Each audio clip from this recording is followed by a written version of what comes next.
तो इस वीडियो में जो मैं आपको सबसे इम्पोर्टेंट बात बताने वाला हूँ, वो मैंने पिछली वीडियो में थोड़ी-सी टच अपॉन की थी। आपको मैंने इन्वेस्टर्स की कुछ एट्रिब्यूट्स के बारे में बताने की कोशिश की थी। इन्वेस्टर कौन है? इन्वेस्टर वो है जो एक अच्छी कंपनी का चयन करता है, राइट? क्योंकि शेयर मार्केट किसी लॉटरी की तरह नहीं है। यहाँ पे हर जो स्टॉक है वो एक कंपनी से रिलेटेड है। हर एक कंपनी चाहे वो छोटी हो चाहे बड़ी हो, बिकॉज़ छोटी कंपनियाँ टाइम के साथ अपनी परफॉर्मेंस के दम पे बड़ी होती हैं और बड़ी कंपनियाँ ऐसा ज़रूरी नहीं है कि छोटी नहीं हो सकती हैं। ये सारा का सारा जो खेल है, ये आपकी परफॉर्मेंस के ऊपर डिपेंड करता है। अगर आपकी परफॉर्मेंस अच्छी है, राइट? तो वो कंपनियाँ आज भले ही छोटी हों, स्मॉल कैप हों, वो मिड कैप और लार्ज कैप में आने का मादा रखती हैं।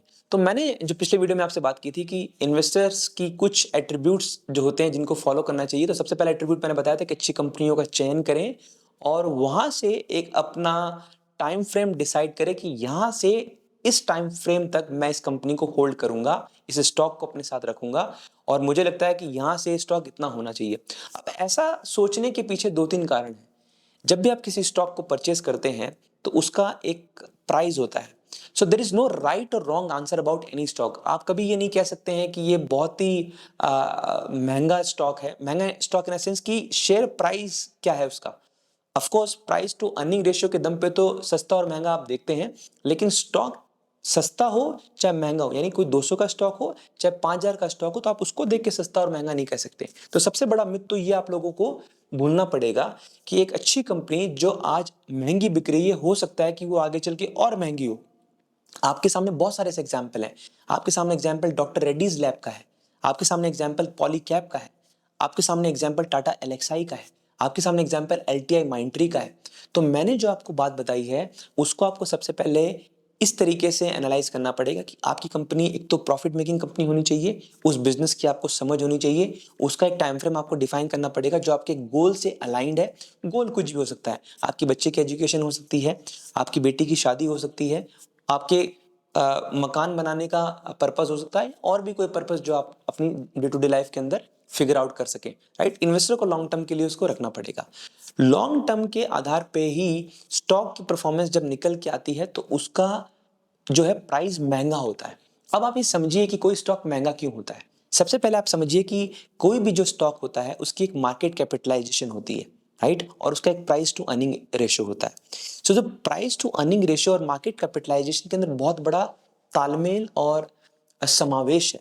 क्योंकि जब आपका स्टॉक प्राइस आज की डेट के अंदर सबसे पहले आपको देखना पड़ेगा प्राइस टू अर्निंग रेशियो क्या है। प्राइस टू अर्निंग रेशियो आपका अर्निंग पर शेयर और current value of the current share price of the stock, ये होता है आपका प्राइस टू अर्निंग रेशियो। तो जब आप किसी छोटे मार्केट कैप की कंपनी को अपने पोर्टफोलियो में शामिल करते हैं, तो आप ये मानते हुए शामिल करते हैं कि आने वाले टाइम के अंदर यहां से इस कंपनी का मार्केट कैप बढ़ेगा, राइट? जब क्योंकि आप बोलते हैं यहां से 5 गुना हो जाए, 10 गुना हो जाए, 20 गुना हो जाए, मेरे दोस्तों वो तभी पॉसिबल है जब उसके मार्केट कैप में इजाफा है। आप देखिए जब उसका पी एक्सपैंड होगा, जब उसका मार्केट कैपिटलाइजेशन एक्सपैंड होगा, तभी वो कंपनी आपके लिए मल्टी बैगर यानी 5 टाइम, 10 टाइम्स, 20 टाइम्स आपको रिटर्न दे सकती है। बहुत सारे ऐसे एग्जाम्पल हैं।